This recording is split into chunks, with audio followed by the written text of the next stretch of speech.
11 বছর মাত্র বয়স, মায়ের হয়েছে ক্যান্সার রোগ। মায়ের শেষ থেরাপি দেওয়ার জন্য ঢাকা চিকিৎসা নেওয়ার জন্য আসছে। মেয়েও মায়ের সাথে আসছে।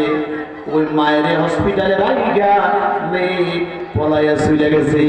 সব জায়গায় খবর ছড়াই দিয়েছে মেয়ে নাই। মেয়েকে পুলিশ পাইল। পাওয়ার পরে জিজ্ঞাসা করছে, ঘর থেকে কেমন কি জন্য নামছো? ঘরের মধ্যে ভালো লাগে না। বয়স কত? কথা কয় না। তার চেহারার মধ্যে কোনো দুঃখের চাপ নাই, আনন্দ খুশি খুশি। স্যারারে পাইয়া খুব স্যারারে কেমনে পাইলি? টিকটকে পরিচয় হয়েছে। ও করছে টিকটক মধ্যে সব হয়ে গেছে ঠিকঠাক। কথা কয় না। মোবাইলে খাইছে জামানা, মোবাইলে খাইছে।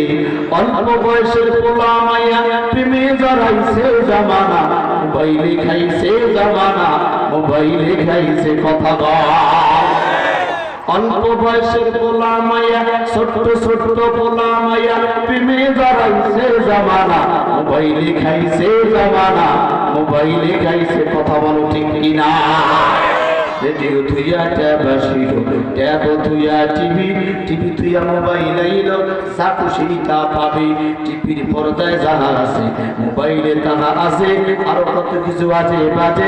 যুবক আর যুবতী মোবাইলে দেখতেছে। কথা এসব কিছু দেখা ওরা নেশায় মেতেছে জামানা, মোবাইলে খাইছে জামানা, মোবাইলে খাইছে। কথা বলে ঠিক কিনা?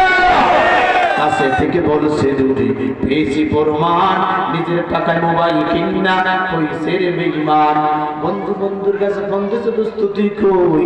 আমি আছি বইঘর, আসলে বাটপার আছে সাইনবোর্ড। এইরকম মিথ্যা বললেওয়ালা সোনার যুবক বাংলাদেশে একজন নাই।